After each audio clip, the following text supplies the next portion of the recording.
Joining me on this podcast today, I have two very special people. I have Kenny and Megan, and we are just going to kind of get into it. Um, First of all, welcome to the podcast. Thank you guys so much for hanging out with me. Yeah, thank you. Yep, thanks for having us on. Yeah. So, question, comments, rude remarks is really an opportunity for us to kind of, I don't know, call bullshit on some things that are going on in the world, and have a very candid conversation about what that is. One of the topics that I like to talk about is kind of um, how about leadership, right? And how leadership sometimes um, can really not be leading very well. Let's just say we're all kind of experiencing some interesting leadership levels on all levels of our lives. And so I'd like to dive into that really quick. But before we do so, I'd like to ask both of you to give an opportunity for the audience to get to know you just a little bit. So I'm going to give you, Kenny, first a shot. Can you just share a little bit about you and where you're coming from in the world? Oh, yeah, again, thanks for having me on. I'm coming from Salt Lake City, Utah.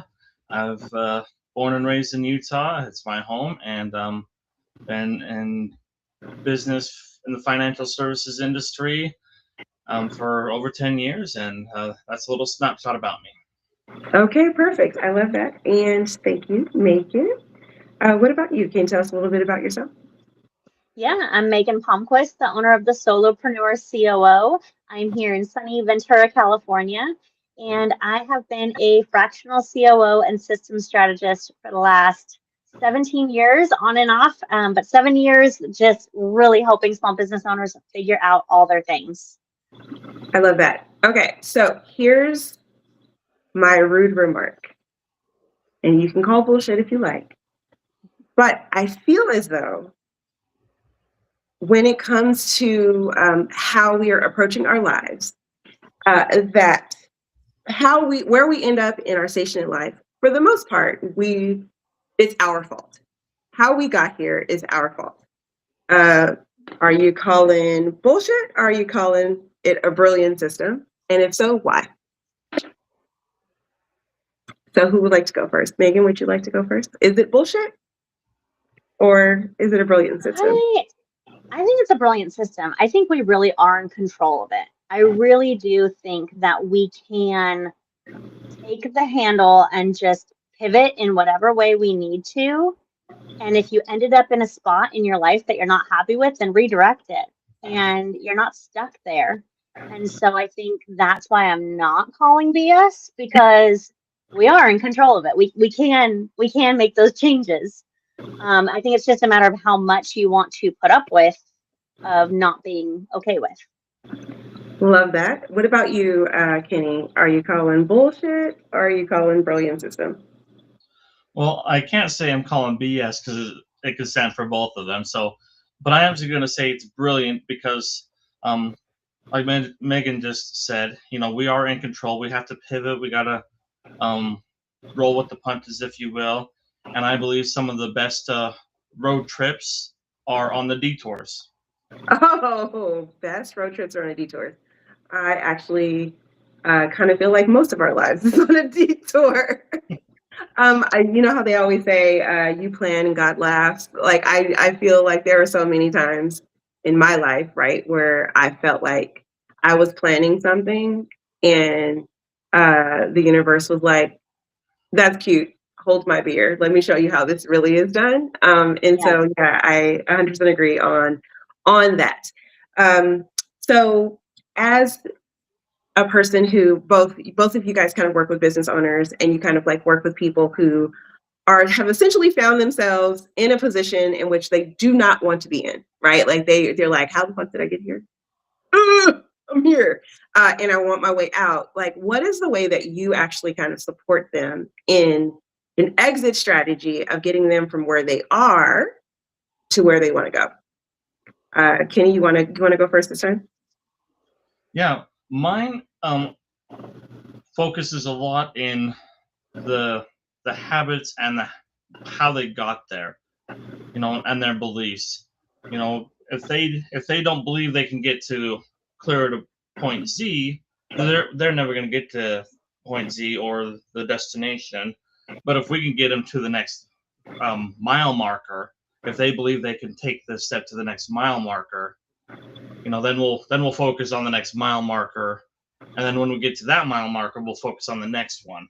So if you're trying to drown them, if you will, with the whole road trip, with the whole map, we're never going to get anywhere, and they've got to want it. You know, I can talk to them till I'm blue in the face, but if they don't want it, or if they're more comfortable in their habits than they are wanting to change, then no amount of what I do is going to help them. Yeah. Megan, what do you think about what he's saying? I mean, I agree. I do think that there is a self-accountability piece that comes with any of this change, right? And I would say for a lot of the clients that I'm working with, a lot of them don't know what they don't know.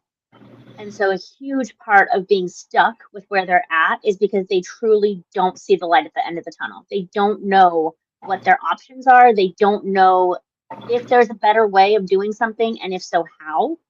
And so a lot of what I'm doing is just bringing awareness and education and saying, you know, you're doing it this way because you've figured it out, right? You're running your business based off of the school of trial and error, which I commend you for. But you don't have to keep struggling every single step of the way. Here's all the better alternatives for you. But to Kenny's point, it's then on them to take those alternatives, right? Yeah. Yeah, it's you can take a horse to water, but you can't make them drink of it all. I don't know. I think I spend a lot of time with people who are in disbelief that life can be easy. Yeah. That's a A lot of societal problem, right? yeah. Like Yeah. it is plausible that Yes. life. Actually, let me rephrase that. It's not that life can be easy, but it can be simple, right? It can be simple, and it is, and everything is tangible. However, sometimes when it's so simple that they kind of like complicate things, if you will, with some self-sabotaging behaviors that make it a little bit harder than it has to be, and it really didn't have to be that hard. Do you guys find that that's something that happens with you when you're working with your client? All the time. But I think it goes back to what we're used to, right? We're used to the constant chaos. I'm talking to myself here with this. We're used to being busy. We're used to doing all the things. We're used to waiting for the shoe to drop. And so it's like when things are going well or easy or simple, it feels wrong. Yeah. You're not used to that. Yeah. And so just kind of being okay with that discomfort. Yeah. So I guess my next rude question is, there's lots of people who think that the system is not designed for them to actually succeed. Do you call the bandit for Kenny, because I know he doesn't want to cut? Do you call the bandit or the brilliant system? What do you think? Is this not the system, the statement that the system is not designed for me to be successful, is that the bandit or a brilliant system? I'd say both. Ooh. Because if in one regard, you know, depending on the system, it's BS, you know, but on the other hand, there's multiple systems. You know, if you're not into whatever car, you pick a car that you don't care for, you know, but that's somebody else's bread and butter, they love that car or whatever, you know, your path is over here, their path is over here. There might be a different system, if you will, or a different path that they can take, that we don't always have to follow the exact same path. I call brilliant system on that answer. Megan, what do you think? Brilliant system or bandit? I really feel that I agree with Kenny. It is a mix, but the mix is also, like, going back to that very first question, you get to pick which system you would deal with. And so if you do feel like the situation you're in is against you or you're never going to win in that, then why are you staying in that path? Mm, I also, it's like a game to play. Do you want to play that game? If you mm, don't want to play that game, then what other game do you want to play? Because it is mm. all how you work through it, right? There's Yeah. always going to be struggles. There's always going to be some things that come easier than others. But which one do you want to deal with? And how hard do you want to fight for it? Yeah. I think personally, I feel like the placing the blame on the system is actually the failure, right? It's only when we can take ownership of our part of every system, right? Everything that we touch or are part of, especially once we're consenting adults in our own world, right? Like a lot of it, I mean, there's not much you can do as a child, right? When you're kind of like growing up in different systems um, that may or may not have been designed with your success in mind. Uh, it's one thing to have that. It's another thing to, as an adult, sit back and say, well, the system isn't designed for my success, so I'm just going to take it or just exist in the system in the way that it is, right? I call bullshit on that mindset. That particular mindset is actually the reason why we can't be prosperous. It's why we can't even see the perspective that there is another option because we've decided to just accept what is happening um, and saying that it's happening to us instead of us being an act of co-creation. But I'd like to put this rude remark out there. Inaction is a choice as well, Absolutely. Agreed. right? Like if you choose not to do anything, you're also choosing Yes. something in that concept of choosing. So you can call it rude if you like, but that is we're all co-creators here on the planet and we choose to co-create relationships and things of that sort. And the reason why this conversation is really important is because a lot of people are having this conversation about the government and um, the way that our country, our states, our cities, our communities are being ran. And there's this big finger pointing of like, they are not doing enough to make things better. And I sometimes feel as though that's kind of a cop out, right? Because if you haven't done anything in the process to try and make your life better, right? To try and make your community better, to try and make your city better, your state better, your country better, then you sitting there with your finger pointing, you are a part of the problem, right? And so that's my big rude remark about like this comment or this conversation about like the government needs to do better, the city needs to do better, communities needs to do better. And it's true, they do need to do better, but like also like what are you doing about it? Are you actually participating? Are there some ways that you guys have decided that you were going to take ownership of your own existence, your own world, and change it for the better so that you could actually improve your own life? I think for me, it's been creating my business and running my business on my terms. And if you look at the way that my business is structured and the way that I conduct business, it's not the status norm. It's not fitting all of the guru's boxes for how I do things. It's certainly not fitting all of the shoulds. However, it is 100% fitting the life that I want to live. Mm. And that is my choice. I get to do that. And I get to decide how much money I want to bring in and what are the ways I want to do that. And some of the ideas that I had are flops and you learn from them. And some I'm like, dang, this is the path. This is the way to go. And it feels so fulfilling to not only hit those income marks or whatever those goals might be, but to actually be pursuing the life the way I want is the most fulfilling thing. Yes. And that spills over to everybody around me, right? Like they're like, oh, that's possible. You could do that. Like, you can go on a cruise every month. What? That you can do that? You're not retired. I'm like, who said that you had to be retired? Like, why is that a thing? And so that's how I'm changing the game. And by doing that, I'm showing people that they can change the game. Yeah. It sounds Right? like you decided to redefine what success looks like to you, and what and how to get there, like redefining the steps on how to get to success for yourself. Yes. I love that. I love that. Kenny, what about you? Was there anything that you were just like, I'm just going to own this, I'm going to take it over, I'm going to make this, I'm going to create this change? Yeah, absolutely. And I've got a couple thoughts.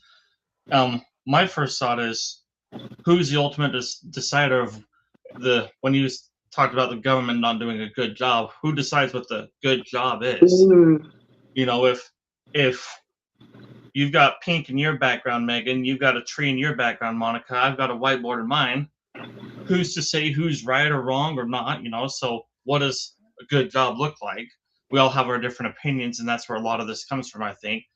But on that same thing, you know, to go along with what Megan is, creating that ripple from an individual and going up to my neighbors, to my community and stuff, where like government, it goes to the government, then the community, then the individual. I'm just going in reverse. Mm. Like what Megan was saying, you know, if you can affect these people positively, then they'll affect these people, then they'll affect these people. And then again, going back to that awareness and that possibility and that mindset thinking and change, you can do that. That's possible. But whoa, what am I missing? What else am I missing? Yeah, I love that. Well, you just basically said that you're the pebble, right? Like you're the pebble in the pond. And in order for there to be a ripple, I got goosebumps. In order for there to be a ripple effect outward to those bigger institutions that we're talking about, like are governing wrong, right?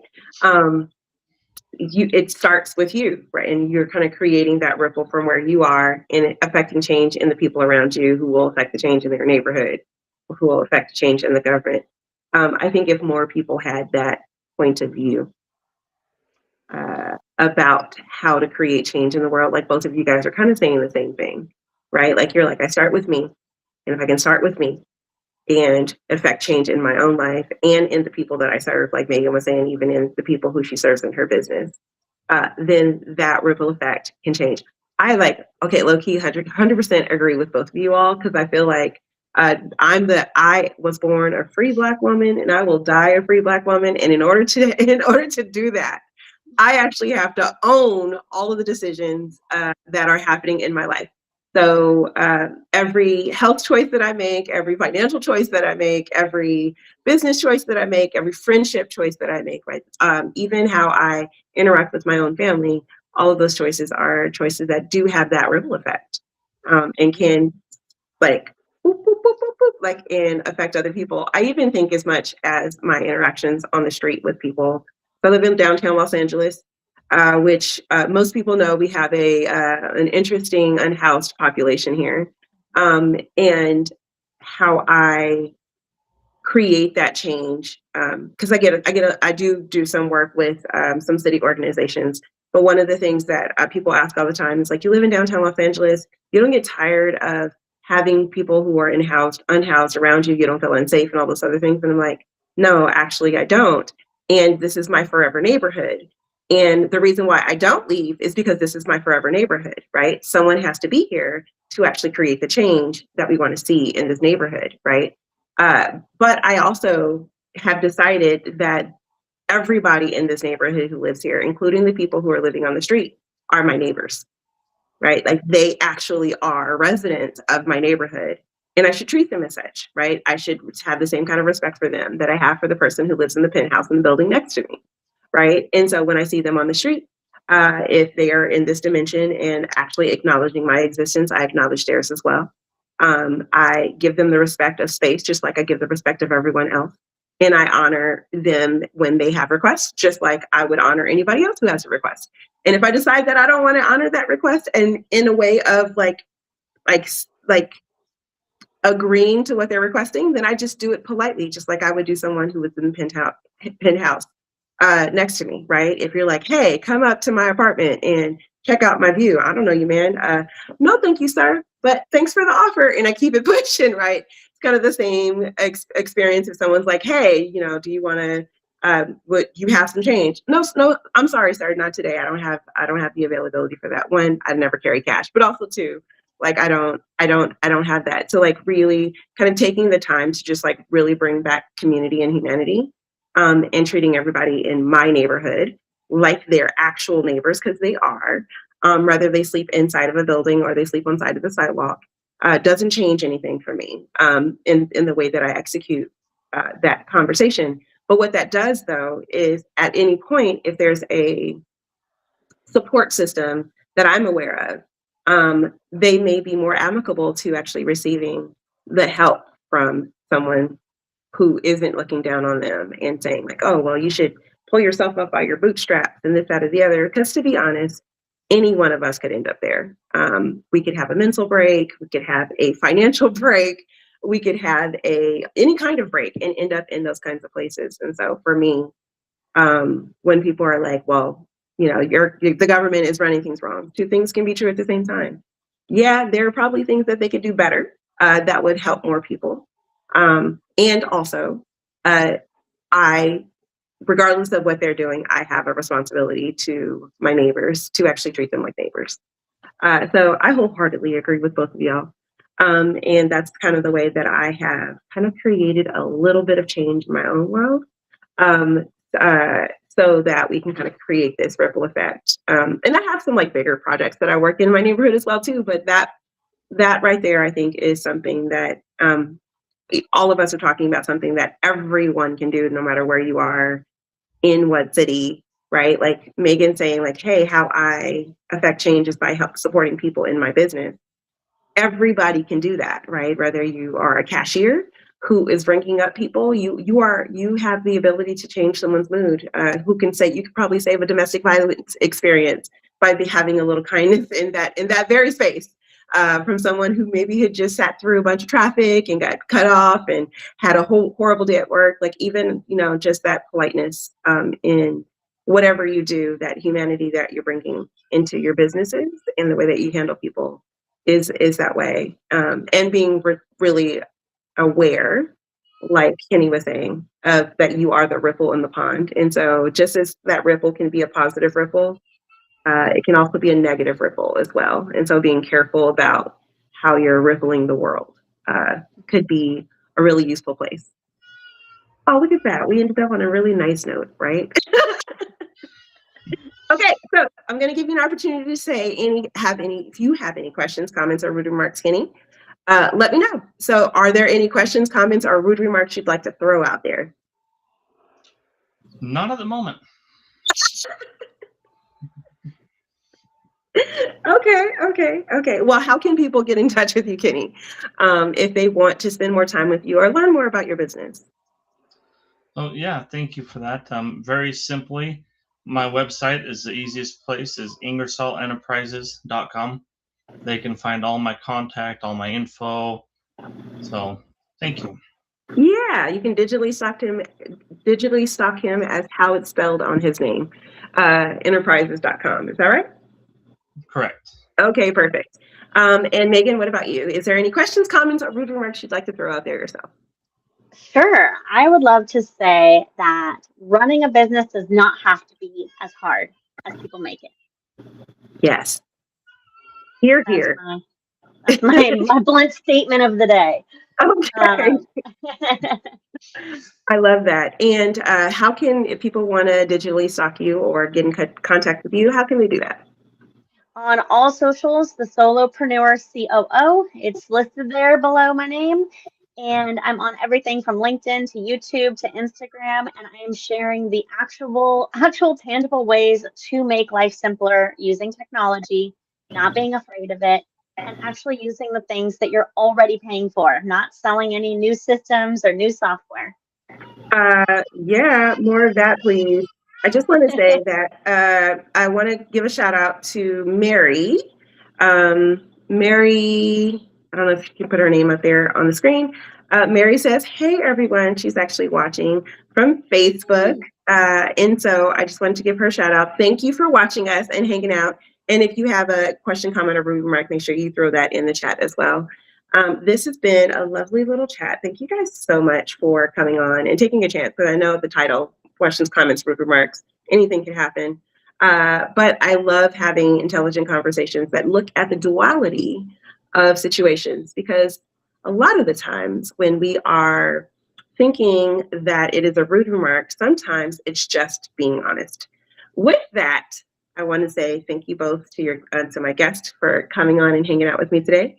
And if you want to continue to check us out, you can hit like, subscribe, or comment from whatever platform you are hitting, as we all want to continue to work with you and chat with you and be in conversation with you.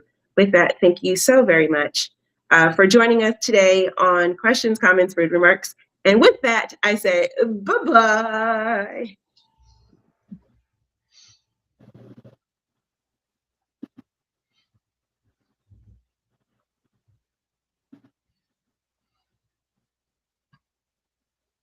Come